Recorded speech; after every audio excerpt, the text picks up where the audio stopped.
तिकडे सोलापूर शहरातील पेट्रोल पंपावर एका तरुणानं फसवणूक केल्याची घटना घडलेली आहे। एका तरुणानं बनावट फोन पे ॲपचा वापर करून ही आर्थिक फसवणूक केली। ही सगळी घटना सीसीटीव्ही कॅमेऱ्यात कैद झाली। पेट्रोल पंप चालकांना फसवणूक झाल्याचं समजलं।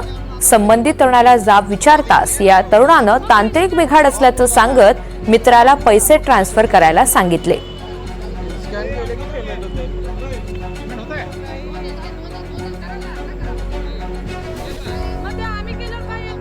सोलापूर शहरात सायबर गुन्हेगारीच्या ज्या तक्रारी आहेत त्या वारंवार समोर येताना दिसत आहे। असाच एक प्रसंग घडला आहे सोलापुरातील डफरीन चौकात असलेला सुपर पेट्रोल पंप या ठिकाणी असं घडलं की डमी फोनपेचा स्कॅन केलेला दाखवून पेमेंट सक्सेस झालेला दाखवून जो फोटो आहे जो स्क्रीनशॉट आहे तो पेट्रोल पंपाच्या कर्मचाऱ्यांना दाखवण्यात येतो। आणि हा प्रसंग जो आहे तो दादा तुम्ही उघडकीस आणलेला आहे, नेमकं प्रकरण काय आहे?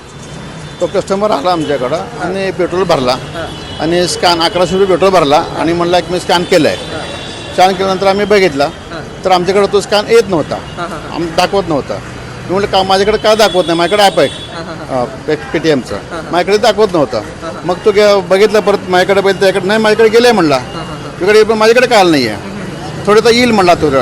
मी परत 2 मिनिट थांबलो तरी पण आला नाही माझ्याकडं। मग थांबा म्हणला तो, असं पलीकडे गेला, असं कोणातरी फोन केला आणि तिकडं मला 1100 रुपये ह्याच्यावर टाकले आणि आमच्या आपले आले ते परत आल्यानंतर पैसे आम्ही आले, आम्हाला मिळाले।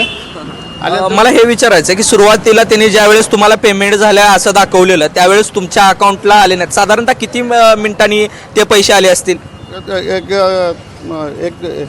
एक ते 2 मिनिटं, 1 ते 2 मिनिटात आले असतील पैसे। कोणीतरी बोलला, अच्छा फोनवर बोलला, कोणातरी फोनवर बोलला आणि तिकडनं पैसे आले ते पैसे।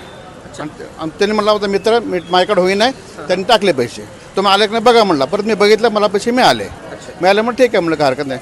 आणि मला जर डाऊट आला मग त्याला मी झापाझापी केली, त्याला रागवलं, शिवाय वगैरे दिले त्याला। त्याने हा नाही साहेब सॉरी चुकलं, मग होत नव्हता स्कॅन, माझ्या मित्राकडनं पैसे घेतलो आणि तुम्हाला टाकलो असं म्हणलं। साधारणतः अशी समोर येते गोष्ट, तो व्यक्ती याच पेट्रोल पंपावरती सतत 2-3 दिवस झाले येत होता, वेगवेगळ्या गाड्यांमध्ये पेट्रोल भरत होता आणि पेमेंट झाले असं जे आहे ते स्क्रीनशॉट दाखवत होता। असं काय येत होता? मुलं म्हणले मला हाच येत होता, मागे एकदा झालं असं सांगितले होते। मग तरी विचारलं त्यांनी, मग तरी पाठीमागचं झाल्यामुळे त्यांनी पैसे त्यांनी परत दिले, झालं असं चूक झालं असेल तर मी ह्याकडे देतो म्हणून पैसे त्यांनी परत दिले आणि निघून गेला। म्हणजे मागची पण पेमेंट पण त्याने परत दिली? ते दिले त्याने, मग झालं असं तरी नसलं तर ते घ्या म्हणला पैसे त्याचे, त्याला दिला आणि निघून गेला तो। बघा एकंदरीत की सायबरच्या गुन्हेगारीची म्हणजे की काय मानसिकता कशा पद्धतीचं झाली आहे। पेट्रोल पंपावरती जे कामगार असतात ते साधारणतः वयोवृद्ध असतात, ज्येष्ठ नागरिक असतात, अशा लोकांना सहजरित्या जे आहेत ते सायबर गुन्हेगार फसवतात। व्हिडिओ जर्नलिस्ट विजय आवटे यांच्यासह सौरभ वाघमारे, NDTV मराठी, सोलापूर।